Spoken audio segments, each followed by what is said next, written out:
Pour la toute première fois, à Londres, en Angleterre, on érige une statue d'un Africain noir. Une grande statue de 5 mètres. Très impressionnant.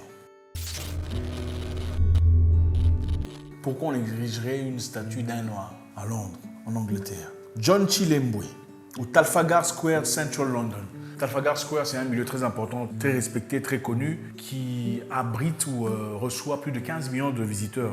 15 millions de visiteurs viennent visiter Trafalgar Square. C'est un milieu où on a plusieurs images, plusieurs statues, y compris la statue de l'amiral Lord Nelson et aussi beaucoup d'autres choses. Il y a aussi quelques lions là, il y a 4 lions noirs. C'est un milieu très connu, très répandu, très apprécié. Beaucoup de gens venaient là-bas pour faire leur révolution, pour se fâcher, contre le gouvernement, pour réclamer quelque chose. Il y a eu de très grands meetings là-bas aussi. Nelson Mandela a fait un grand meeting là, il a fait son exposé, il s'est exprimé à travers la population, tout ça. Et à plusieurs reprises, beaucoup de personnes proéminentes y ont été. Trafalgar Square, c'est un milieu où entre Napoléon et les Anglais en 1804. Très intéressant comme endroit. Alors, on vient d'ériger une statue de John Chilembwe, une statue de 5 mètres en Angleterre.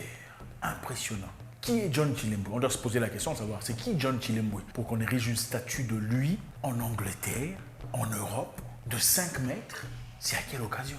Je sais que beaucoup connaissent, certains ne connaissent peut-être pas. John Chilembwe, c'était un jeune de Malawi, né en 1870. À l'époque, vous savez, quand on y vivait dans des conditions très difficiles avec le colonialisme et tout le bazar. Un de 4 enfants, dans une fratrie de 4, c'était un garçon très courageux. Il aimait l'église, il aimait Dieu, mais il était aussi brave. Donc, autant il aimait Dieu, il était aussi un garçon très brave. Il s'est associé à un missionnaire écossais, Joseph Booth, un missionnaire très intelligent qui soutenait la cause de Noirs. Il se battait pour la cause de Noirs. Il disait l'Afrique aux Africains. C'était un missionnaire blanc, mais qui n'était pas aimé par les Blancs. Et ensuite, à travers Joseph Booth, il est parti aux États-Unis pour une formation. Donc, le missionnaire écossais qu'il aimait bien, qui se battait pour la cause de Noirs à l'époque, parce que il y a eu des Blancs qui se sont quand même battus pour les... Vous comprenez? L'a pris donc comme poulain et l'a emmené aux États-Unis pour une formation. Aux États-Unis, il a eu sa formation en théologie. Voilà pourquoi je dis que c'est très important d'étudier. La théologie est très importante. On ne peut pas devenir pasteur sans être soumis à la théologie, c'est très important. Et ne me dites pas que le Saint-Esprit va te diriger à devenir pasteur sans passer par une formation normale. Parce que étudier c'est très important. Tu ne peux pas lire la Bible sans avoir été à l'école. Il fallait être à l'école pour savoir comment lire, pour lire une Bible, n'est-ce pas? Ou montrez-moi une personne qui lit la Bible au nom du Saint-Esprit. Ils ont dit, c'est le Saint-Esprit m'a habité, je n'ai jamais été à l'école, je ne connais pas comment on lit, mais grâce au Saint-Esprit, maintenant je suis en train de lire. Montrez-moi cette personne, je veux voir. Non, montrez-moi la personne, je veux voir, comme ça. Bref, il est très important de s'alimenter. Autant on peut être poussé par un esprit supérieur, il est nécessaire d'avoir une base solide de la connaissance.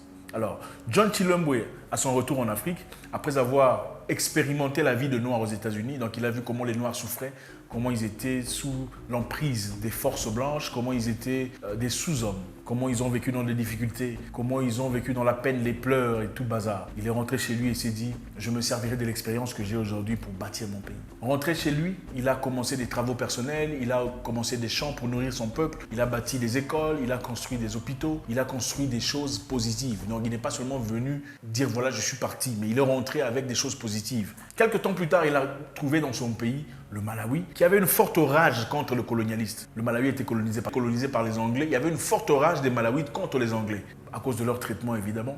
Il y avait une façon très compliquée de vivre, les taxes qui leur étaient imposées, les travaux forcés, ils en avaient marre. Ce qui a changé tout, c'est quand les Anglais ont dit aux Malawites qu'il fallait aller combattre à la guerre mondiale pour eux. La première guerre mondiale.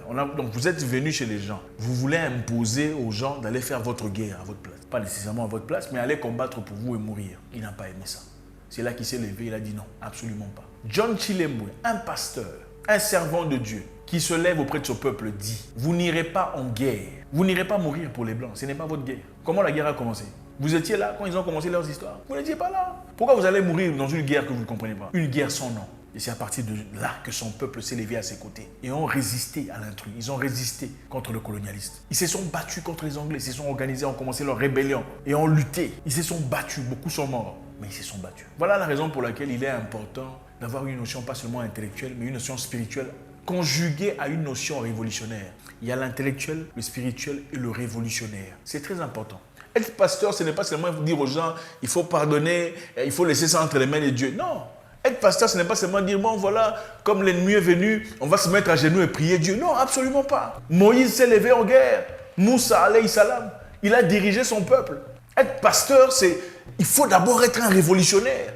Et révolutionnaire ne veut pas nécessairement dire une personne qui va tuer les gens. Révolutionnaire dans l'esprit. Être pasteur, il faut être impliqué dans la géopolitique, comprendre qu'est-ce qui se passe, où va le peuple. Vous êtes devenu leur papa. Parce qu'en réalité, le peuple a leur papa, chacun à la maison. Mais quand ils quittent, ils viennent à l'église, ils vont chercher un papa. Vous êtes un papa spirituel. Papa spirituel, ce n'est pas seulement imposer la main sur les gens. Papa spirituel, c'est diriger la nation vers leur liberté.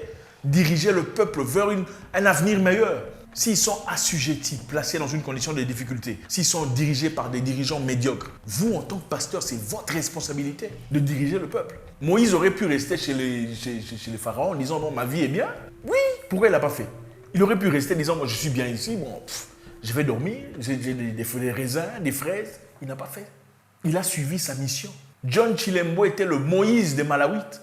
Ils se sont levés contre les Anglais, ils ont lutté, ils se sont battus. Son impact était puissant et s'est retenti partout en Afrique. On leur a imposé d'aller combattre les Tanzaniens en Tanzanie. Non. En Tanzanie, il y avait des Allemands qui contrôlaient la Tanzanie. Au Malawi, il y avait des Anglais. Alors, les Anglais ont voulu forcer les Malawites d'aller en Tanzanie combattre les Tanzaniens. Ils ont refusé. Après, évidemment, les Anglais s'y sont organisés. Comme ils étaient plus forts, leur armée était plus puissante, ils sont revenus en force. Et John Chilembo a fui. Et pendant qu'il fuyait, malheureusement, et qu'il traversait vers la Mozambique, il a été abattu à bout portant par un noir. Son frère.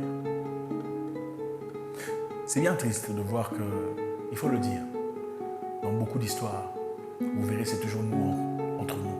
On se sert de nous contre nous. C'est toujours nous contre nous. Nous sommes souvent ceux qui vendent nos frères dans l'esclavage, dans les difficultés. Nous vendons nos frères dans la perdition totale pour nos intérêts personnels, pour un bol de riz, pour des avantages. C'est toujours nous contre nous. Mais rarement vous le verrez, presque jamais vous l'entendrez de l'autre côté. Un Français vendre un Français pour un Zimbabwéen. Ou un Belge vendre un Belge pour un garçon de Cotonou. Jamais jamais. Ça n'arrive pas. John Chilembo s'est levé. Il a dirigé son peuple vers l'avenir. John Chilembo s'est levé. Il a dirigé son peuple vers un avenir brillant, vers une nature plus sombre, vers une mentalité plus authentique. C'était un pasteur, un religieux. Aujourd'hui, comme je le dis souvent, quand vous êtes un homme fort, même vos ennemis vous le reconnaîtront. Quand vous êtes un homme fort, même vos ennemis reconnaîtront votre force et célébreront votre existence. Même si vos frères ne le font pas, restez vous-même. Même vos ennemis célébreront votre existence. Aujourd'hui, on érige une statue de John Chilembo en Grande-Bretagne, en Angleterre, en plein centre-ville, Trafalgar Square. Aujourd'hui, John Chilembo est reconnu et respecté. Dans son pays, il y a plusieurs routes qui s'appellent John Chilembo, y compris en Tanzanie, en Ouganda et ailleurs. Et aussi, dans leur argent, et aussi leur monnaie porte son visage, le kwacha. John Chilembo. Il faut vivre pour une cause, pour quelque chose dans la vie. Il ne faut pas vivre seulement comment faire de l'argent, comment avoir de l'argent. C'est comme ça qu'il faut avoir de l'argent. C'est bien d'avoir de l'argent. Mais la vie, ce n'est pas seulement l'argent. Dans un continent, dans cette époque où les choses sont difficiles, la destinée de l'Afrique est en jeu. On essaie de nous remettre en prison, sous une nouvelle forme de colonialisme. Il faut se battre pour une cause. Un homme incapable de mourir pour une cause n'est pas digne de vivre, disait quelqu'un d'intelligent. Un homme incapable de mourir pour une cause n'est pas digne de vivre. Il y a beaucoup de gens ici qui, si on leur disait « viole ta mère », sinon on te bute, il va violer sa mère. Beaucoup sont ici. Il y a beaucoup de gens ici, si on tape sa mère devant lui, si celui qui tape sa mère est plus fort que lui, il ne fera rien. Il dira c'est la volonté de Dieu, que Dieu te bénisse pour ce que tu as fait. Il va entrer en jeûne de prière pour que Dieu fasse quelque chose. Il y a des gens qui sont comme ça. Il arrive à un moment donné, il faut tout abandonner. Il arrive à un moment donné, il faut mourir. Oui, il y a des causes pour lesquelles il faut donner sa vie. C'est bon, ok, maintenant là, je trouve que c'est bon, tuez-moi maintenant. C'est comme ça qu'un homme est. Tu ne peux pas seulement dire Dieu, oh Dieu, résous nos problèmes, Dieu, le pays va mal. Non, ce n'est pas Dieu qui écrit les papiers. Ce sont les politiciens. Allez voir les politiciens. Mettez-vous devant leurs portes comme le font ceux de l'Afrique du Sud. Allez frapper à leurs portes pour qu'ils aient peur. Comment voulez-vous qu'un pays avance si les politiciens ne sont pas inquiétés? Ils volent des millions de dollars, mais ils ne sont jamais inquiétés. Vous les regardez comme ça. Ah, vous l'avez vu, sa nouvelle voiture. Ah, il a acheté ça, c'est son immeuble. Et vous acclamez. Vous acclamez quoi? Vous acclamez quoi? Pourquoi vous vous plaignez? Quelqu'un d'intelligent disait, un esclave incapable de réclamer sa liberté n'est pas digne de liberté. Un esclave incapable de revendiquer son droit ne doit pas se plaindre. Si tu es incapable de revendiquer ton droit, tu ne peux pas te plaindre. Vous vivez comme des enfants, vous attendez qu'on trouve des solutions pour vous. Qui trouvera des solutions pour vous? Si un voleur vient devant la porte de ta maison, tu vois que le gouvernement vient te défendre. Tu as des enfants, vous n'êtes pas des hommes. Vous n'êtes pas des hommes. Mettez des cordes comme ça, vous n'êtes pas des hommes, ça ne sert à rien. Vous dépensez la nourriture, les avantages, les biens, les fruits que les vrais hommes peuvent manger pour exister, comme le pense Bill Gates. John Chilembwe, un pasteur qui dirige son peuple vers la liberté et donne sa vie pour ça.